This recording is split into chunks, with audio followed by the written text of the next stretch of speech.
Welcome. Thanks for joining us today, mates. And up in sunny Pittwater. So, what's your situation like up there at the moment? Well, it's a beautiful day. We've had very windy days. We've got that cold winter westerly coming through. So I've had the heater on, but I've turned it off because it makes too much noise in the background. And I've had to close all our blinds because otherwise we've got this fabulous view out on the Pittwater because our office is right on the wharf at Church Point. In fact, I can probably show you part of it, but I've had to close everything else off, so I look like I'm in a bit of a dungeon. But that's what's outside normally. I hope you can see that. Does that work? Oh, wow, fantastic! Yeah, that's some of our fleet out there. We've got a few of them out at the moment because we're quite busy, or not surprisingly, because of COVID. But it's probably one of the nicest offices to work from in Pittwater, and good fun. Yeah, spectacular. So before we get into the topic, I always like to start with, I guess, putting some context to who we're talking to, and where did it all start for you, Russell? What was your first boat? When did you start sailing? Well, I guess I've been sailing for 30, 40 years. I was a very senior corporate CEO, and I joined All Sail, which was set up by Mike de Berg 30 odd years ago. It was really a sort of a sailing club for people who didn't have boats and just wanted to get together and sail. And I used it as my relaxation, weekend relaxation. And then Mike was very persuasive, so he convinced me to become an instructor after a few years. That was back in probably mid-90s. Right. Then he was even more persuasive, and he persuaded me to come on one of his overseas trips in early 2000 as a skipper. And then Mike sold the business in about 2003. At that stage, I had my own boat, which was a beautiful Jeanneau 35. So I wasn't doing much with All Sail, but the new owner lost his way, and a few of us got back involved with him. He moved on, and then I ended up, as I got closer to retirement, I took this on as my retirement project, which is 7-day retirement day, 7-day week retirement project, and a lot of fun. You got to stay busy, and if you're going to be busy, it's best to be busy on the water, I say. Well, it's really tough, having all the boats to play with, all the fabulous people we deal with, and normally this time of year we're doing overseas flotillas in Greece, but there's plenty going on in Sydney because everybody's here and they're all busy looking for something to do. So we're almost at halfway between winter and summer volumes at the moment because of people want to get out and go sailing. It's safe to get out and go sailing. Yeah, and I think that's something I want to dive into today, because I think certainly something we're noticing, people certainly in Sydney looking to what they can do on the water locally now, and Pittwater is one of my favourite spots. But we'll dive into that shortly. Just I guess learning about the fleet a little bit more, Russell. So what sort of boats do you have in the fleet at the moment, and what sort of charters do you guys operate? Okay, just give me 1 second to, I've just tripped on my wire, so I've unplugged my battery. Hang on a second.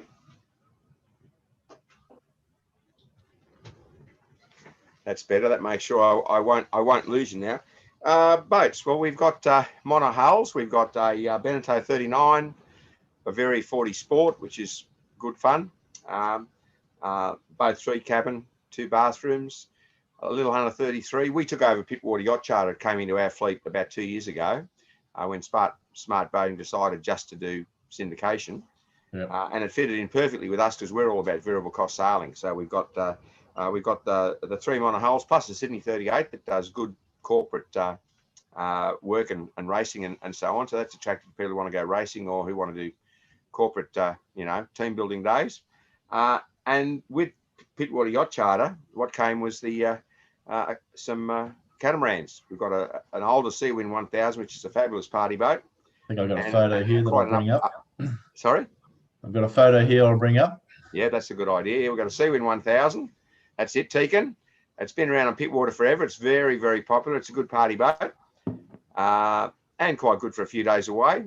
And we've got the more upmarket Lightwave 38, which you may have a photo of.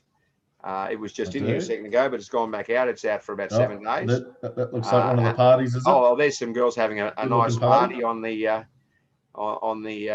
that's on the front of Tegan. Yep. Yep. And then our other catamaran is a Lightwave 38.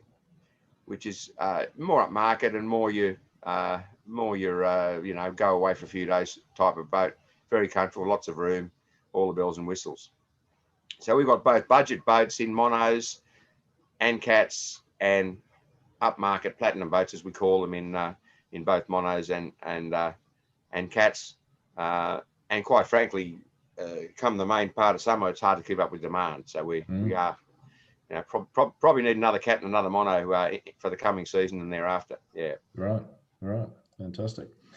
Okay, and you also do a bit of social racing and things there as well, and club membership from memory. Yeah, we do.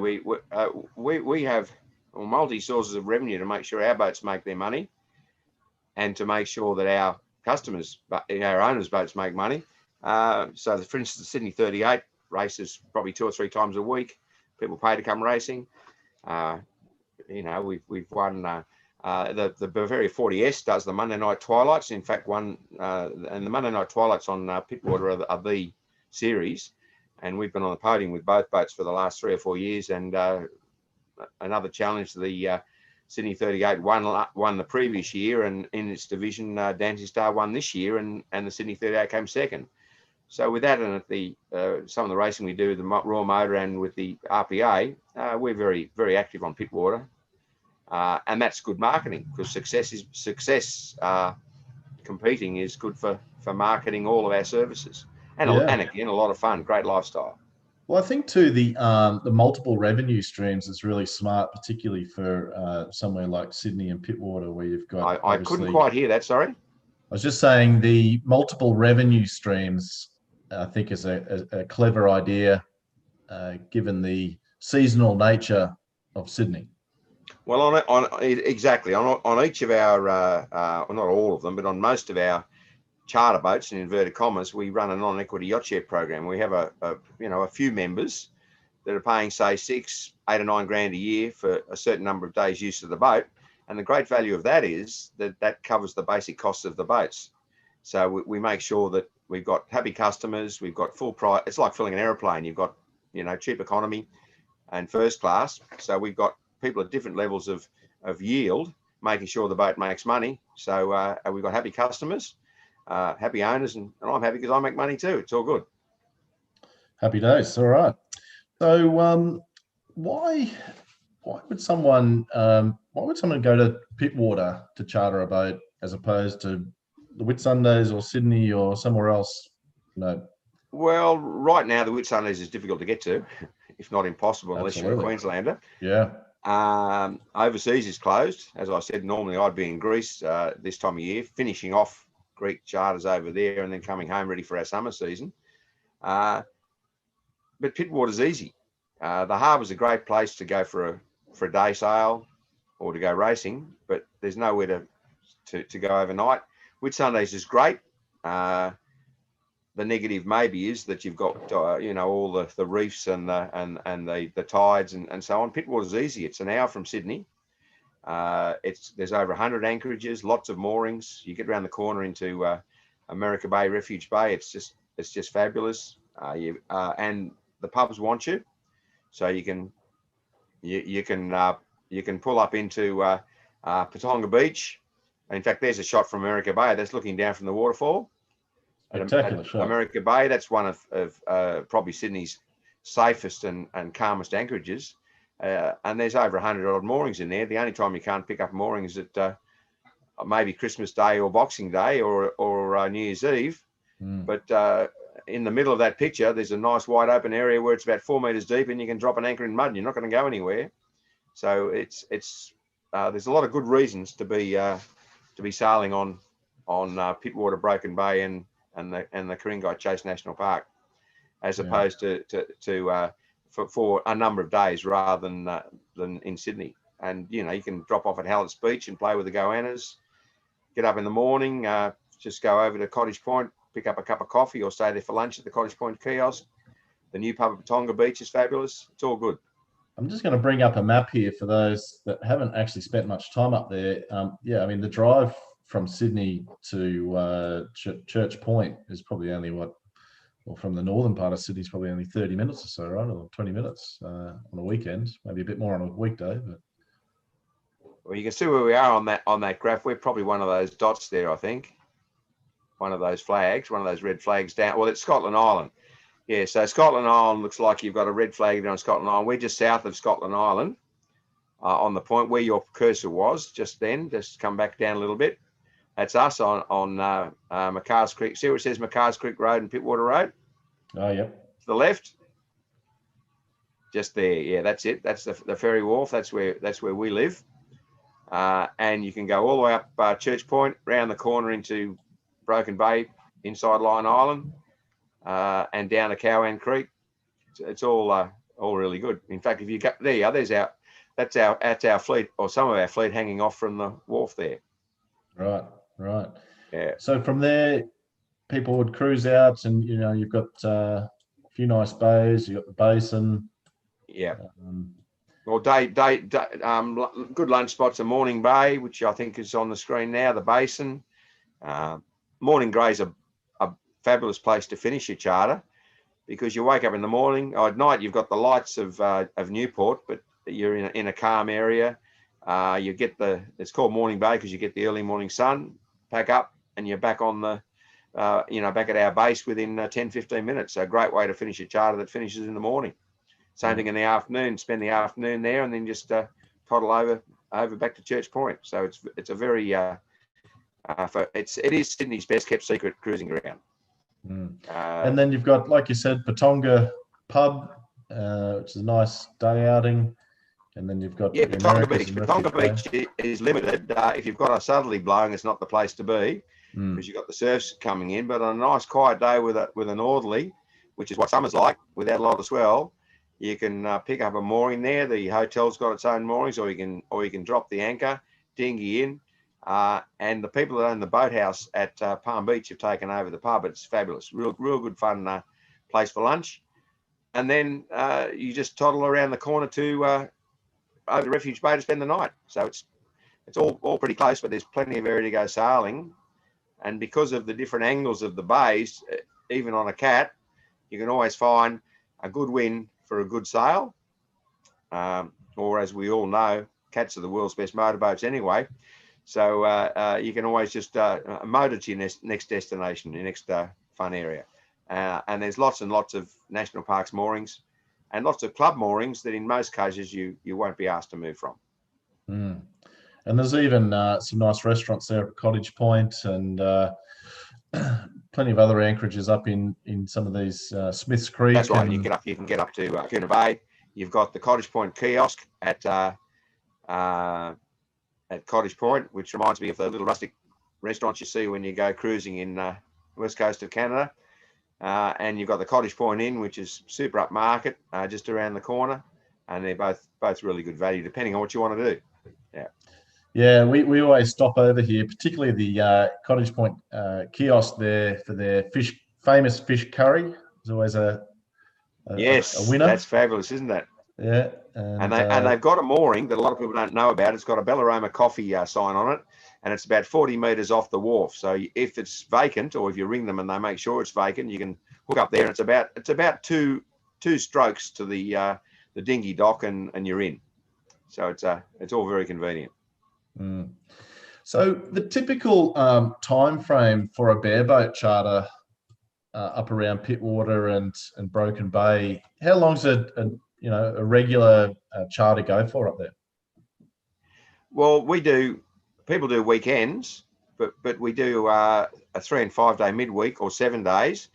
A lot of people pick the 3 and 5 day because in that time they can do a lot. If you and it just works out well. If you want to spend a lot of time in Pittwater, you just disappear up into Smiths Creek, which is in the bottom of that picture you've got on the screen at the moment. And the isolation up in Smiths Creek is amazing. So we've got customers who go for 7 days. Personally, I think the 3 to 5 days are the great value. If you think about it, wherever you live in Sydney, you can get to Pittwater, unless you're on the real southern suburbs, within the hour. We'll take you to valet parking, so you don't pay to park in the council car park. You go and spend 3 to 5 days out in the boat, 2 or 4 nights, come back on a Sunday afternoon, listen to the music at the waterfront cafe right next to us, and then go home, and you've had a really good 3 to 5 or 7 day holiday. You haven't had to get in a plane to go to the Whitsundays, and you're not fighting the ferries and the wake and the lack of mooring in the harbour. So that's why we say it's Sydney's best kept secret waterway. Yeah, I've just got a little video here playing that I shot on our boat up there over summer with our family. That's actually Maitland Bay there, but we always do at least 5 days up there, and the kids absolutely love it. And I always find that we're running out of time. So I reckon anything under 5 days, you're cutting yourself short, because there's plenty. I think that way too, but people are very time poor, aren't they? So that's where the weekend or the 3-day package works for some. But if you can get your 5 or 7 days, it's great. And it hasn't got the same hassle component as when you go to somewhere like the Med or to the Whitsundays, because there's always really easy shelter within 5 minutes, whereas sometimes it can get a bit boisterous in other locations, can't it? Yeah, that's right. So especially if you've got the kids on board, they're not interested in tough times, they're interested in good times. That's right. Here's some footage here. It looks like the waterfall at America Bay, Refuge Bay. Yeah, and terrific little beach there when the tide's out a bit, and good bushwalk up to the top for those feeling energetic. And we were there in the middle of the drought, so there wasn't much flowing in the waterfall, but be flowing nicely up there now, I'd say. Oh, the kids have found the pond up the top, haven't they? Yeah, fabulous. That's right. Yeah, there we go, having a dip. Oh, there we go. But so I mean, you were saying before though that you're pretty busy at the moment. I mean, this is usually the off season, isn't it, for Pittwater? Well, if you just look at the northern beaches, 20% of the people living in the northern beaches are normally in Europe at this time of year, and they're not. Yeah. So they're here, and the sailors that were going to Europe are ringing me up and say, Russ, we're suffering withdrawal symptoms. What have you got? So and we've got a very loyal client base, and new people are finding us as well. And we're just finding we're busy. We're not as busy as summer, but we're way busier than a normal winter. You know, I don't think any business will ever catch up on what they lost in April or May, but we're from a point of view of volumes and happy customers, it's right up there, right now. And so you'd be seeking another boat or two, a catamaran, if someone was interested in putting a new Seawind. I need another good quality monohull and a good quality catamaran. I think that's the area of the market we're looking for. Someone with a new or near new catamaran would I think do quite well. I mean, clearly owning a boat in survey and in charter, it's got to be a lifestyle decision as well. But quite frankly, with the bank interest rates the way they are, or any return you get these days is, if anything, is only 1% to 2%. It actually makes common sense as an investment decision as well. Again, obviously, people have got to talk to accountants, but we think there's an opportunity for a good sized cat up here. Yeah, so like a 38-foot Seawind 1160, for example, that'd be something that'd be pretty good. That'd be pretty good, because they're a great boat. They're easy to sail, easy to motor, lots of room. And when you want to take your family away for something special, you know, if you're on a budget, we've got budget boats, we've got good quality boats, but a new Seawind would be excellent, absolutely excellent. Yeah. Well, I think too, with the fact, what you're pointing out is that, you know, we've got a captive audience, at least in the short term, while people work out what to do, and certainly turning locally for holidays and good quality holidays. Probably like never before, really. There's a lot of competition that's fallen away to some degree. Well, it has, but what I think happens is, and this is how our business has grown over the years, I think Pittwater sells itself, and if we do a good job for the customers, well, then they're going to keep coming back. And if we make it easy, fun, a good experience for them, they come back and they repeat business. Most of our customers are repeat customers. And every year, our 20 or 30% of new customers become next year's repeat customers, because it's just such an easy place to go sailing. And I think I've said to you, there's over 100 anchorages in Pittwater, Broken Bay. I reckon I've only been to 20 of them, because I like them so much. I haven't explored the others. Yeah, well, that's right. That's right. My job is to put other people on boats, not get out there myself. So for those who've got the time, go and find some of those anchorages. Some of my customers come back and tell me they found a new one. And I say to myself, gee, now that sounds great. I must go there. Well, when I'm not so busy, maybe I'll go there. But that's the opportunity for everybody to get out and explore and find some great new places, some great new beaches, and some great sailing. Yep. So if, someone was interested in putting a boat, let's say they live in Sydney, and they're considering a charter boat, they like the idea of Pittwater, and they come along and say, all right, well, Russell, can you manage our boat? How does it actually work? I mean, you're managing the full operations, and they just come and go when they need it, or? Yeah, we run an online booking diary. Every owner has access to that. The people who are a part of the non-equity yacht share program have access to that. So an owner, clearly we need owners that want the boat to work to make money. Yep. Because every time I meet them, I want them smiling, because I'm giving them money every month, and I'm smiling because I'm making money every month. It's as simple as that, isn't it? It is a business, but it's a lifestyle issue too. So if they've got the ability to get free time, they can look on the booking diary and say, oh, that period's free, and off they go. So it's a great way to have your to make some money, but for boating enthusiasts, to have your boating paid for by somebody else. And I think that's the attraction for a lot of people. And yet a lot of our owners don't use their boats that much, but when they do, they're very, very happy. And as I said, they're getting regular income. Yeah, I'm a big advocate for charter ownership, as many people know me know. Our little boat ourselves in Sydney, we don't get to use it as much as I'd like, but you don't feel guilty because it's making money and paying the bills, and it's there ready when you want to go sailing. And to be honest, every time we use it, it's on Pittwater. Yeah, well, that's the point too. Your owner needs to be flexible. If I ring up and say, look, I've got a $4,000 charter for the days you book, would you like to move? And most do. Yeah, but they don't have to. There's always another boat I can put them on, but people like certain boats. We get regular customers keep coming back to the same boats. So you've got people who always want their budget boat, others who always want their upmarket boat. But as I said, we won't have enough boats this summer. So whether it's for this summer or the coming summer after, we need to be planning for at least 1 or 2 new boats, at least. Yeah. So I'm just going to let everyone know, those watching on the webinar, if you want to ask questions as we dig into this, go ahead, and we'll do our best to ask. We'll provide answers and then do some Q&A at the end. But just going back to the charter management, Russell. So you hear me okay? Yes. Yeah. Yep. Do you guys look after the full maintenance of the boat, or how does that side of it work? Yeah, we basically look after the boats. We've got 10 moorings here at Church Point. The boats live on their own mooring.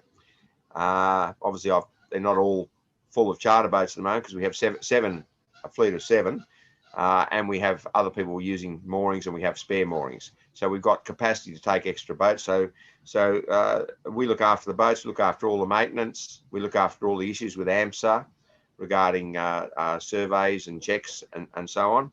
And that forms part of the costs of the charter business. So you've got revenues, costs, our fees, and then a margin for the customer.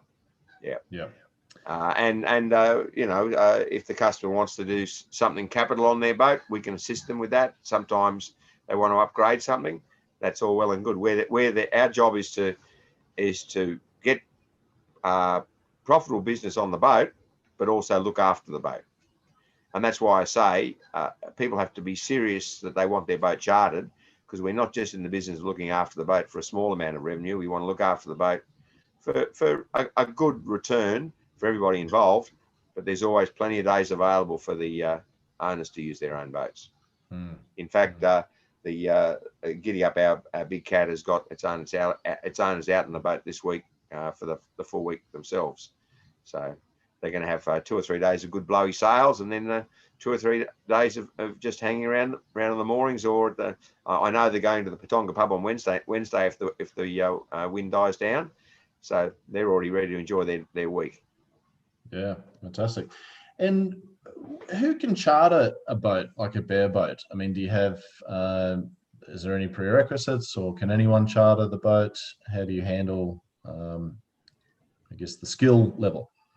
Well, that's a really good question, because it's one of the areas that we're not totally happy with legislation. You don't need a license to charter a boat. Mm.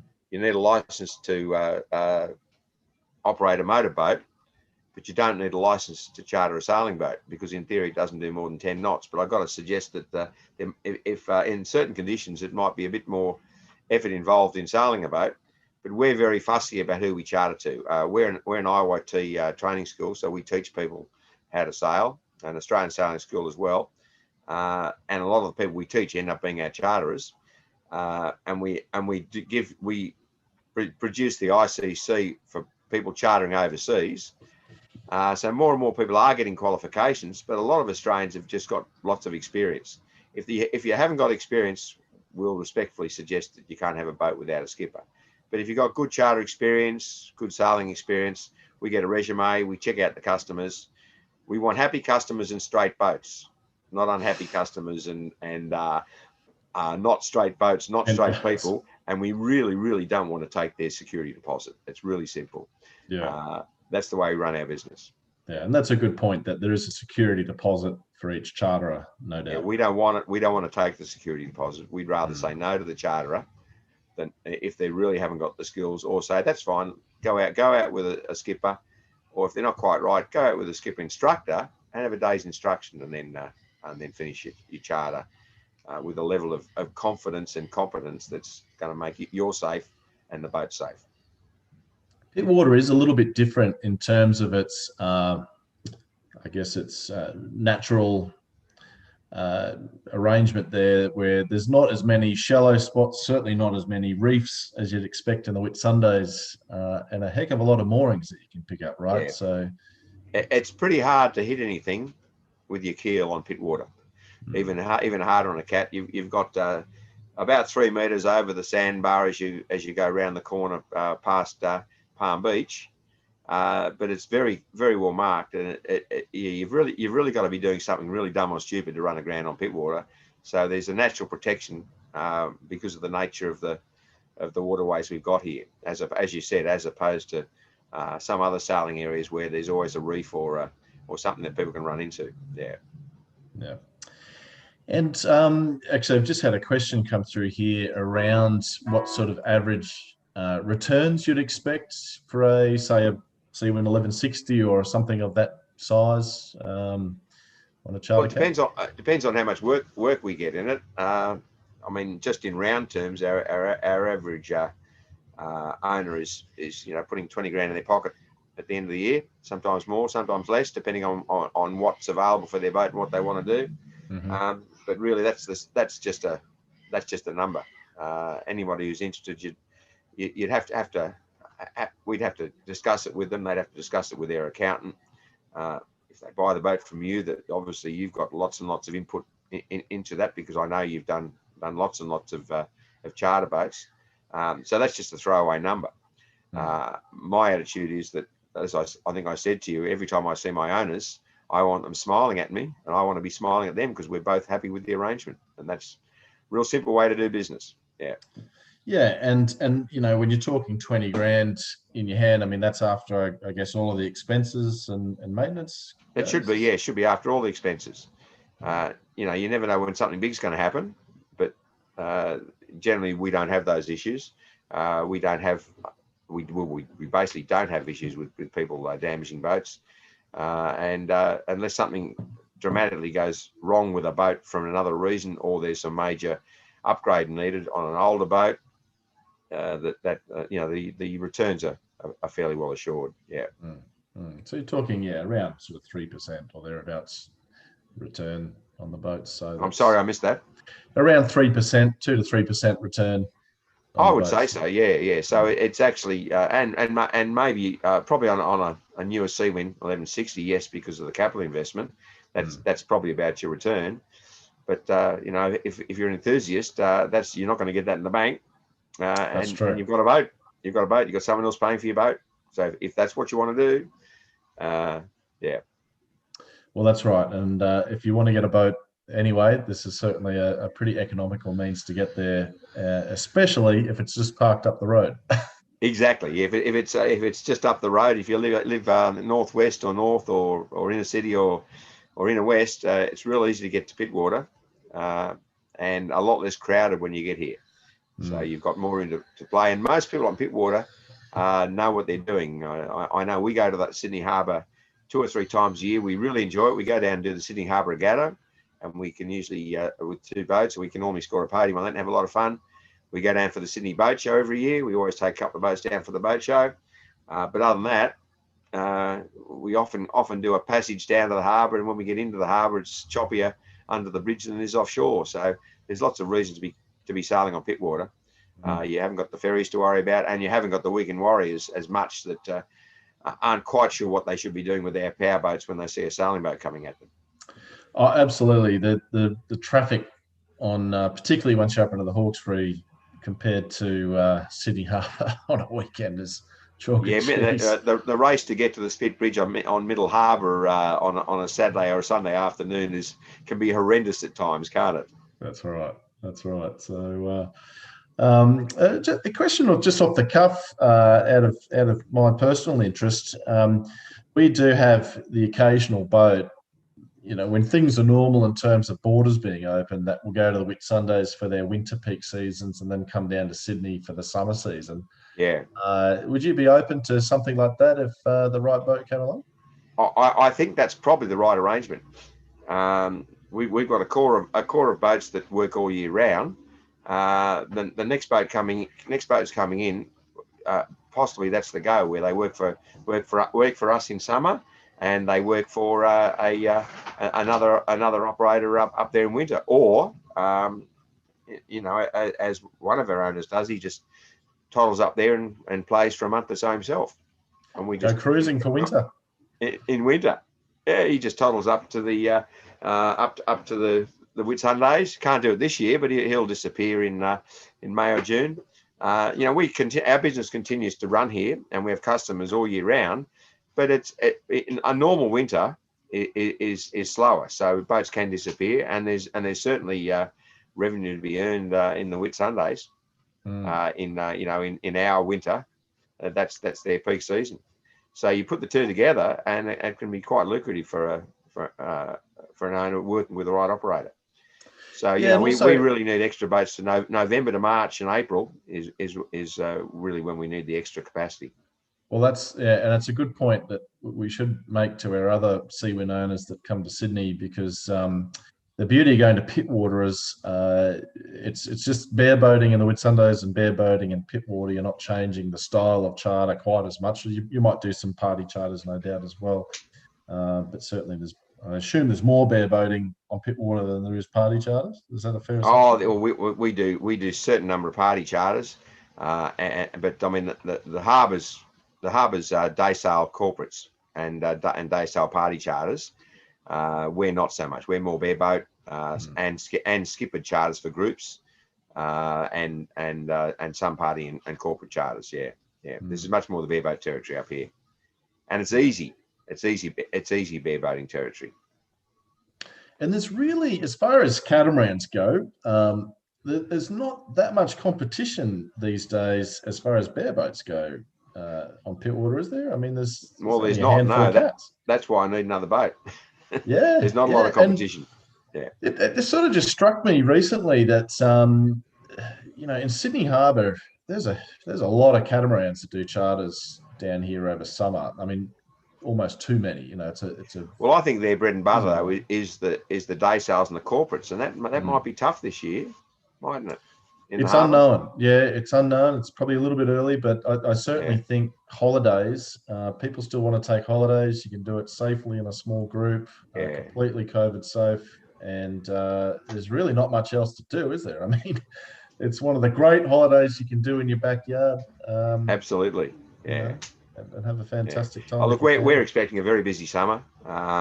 Already we're way up on normal June, July, and August, and we've got plenty of pre-bookings into the summer season. So there's what I forget who said it, but never was it Winston Churchill said, "Never let a good crisis go to waste." I think it was. And as much as COVID is tough, and it wasn't good for us in April and May. As long as the powers that be keep it under control, we're looking for a fairly buoyant year and a fun year, because it's all about fun. Well, you've got to make fun, haven't you? Otherwise, it all gets very depressing. So that's what we specialise in, I guess.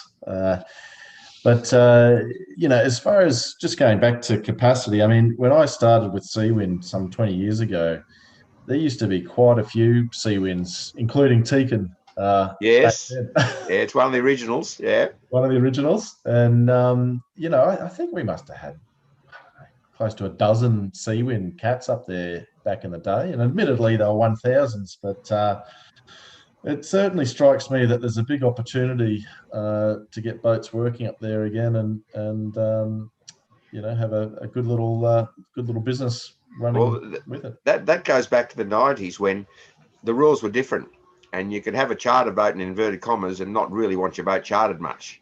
Well, that doesn't work anymore. You've got to be able to show that your charter is attempting to make money, is attempting to be a business. So that probably means that there'll always be less boats up here, but I think we've dropped below the appropriate number. So I agree with you. We've dropped below the appropriate number for sure. Yeah. Okay. Well, listen, I'm going to ask if there's any questions for those watching to post them now. Otherwise, we'll have this up as a replay following. Anyone wants to go through it, and certainly, no doubt, Russell, if people are interested in putting boats in the fleet, how are they getting in contact with you? Well, firstly, they should probably have a look at our website. It's just been upgraded, so it's got a lot of information about what we do. So to get the feel for what we're all about, that's at www.allsail. That's allsail.com.au. Do some homework, check it out, see if it looks like that's the sort of organisation you'd want to be linked in with, and give us a call, or alternatively, give you a call, because you're the expert and you've got the boats. We're the operator. First thing is, before we can operate, they need a boat. So yeah, and that's a really good point. And we've got packages already done for bare boating, obviously with the Whitsunday, and that translates exactly to what's required for Pittwater as well. So there's no more investment required there, and we do have availability not for this summer, but certainly for next summer, next year, on the 1160 range, so very happy to provide some more details on that. So well, it's not all about this coming summer either. I mean, we've got before we know it, it'll be summer 2021, 22, won't it? So exactly, and boats don't appear in 5 minutes. But opportunities continue to grow, and I think our opportunities will continue to grow because more and more people are going to find this location because of circumstances, and that's going to end up with a lot of it being repeat business that wants to come back in 21, 22. So people might want to think, well, that's something I could do and start their planning now, because it's a big decision, isn't it, to go into a charter boat, and that gives people time to make their plans, and if it's in conjunction with us or with you guys, well then it ends up being a good relationship and working. No, exactly. All right. Well, listen, really appreciate your time today, Russell, and we'll talk to people, no doubt, following this for anyone interested. And I've got charter information and investment packages.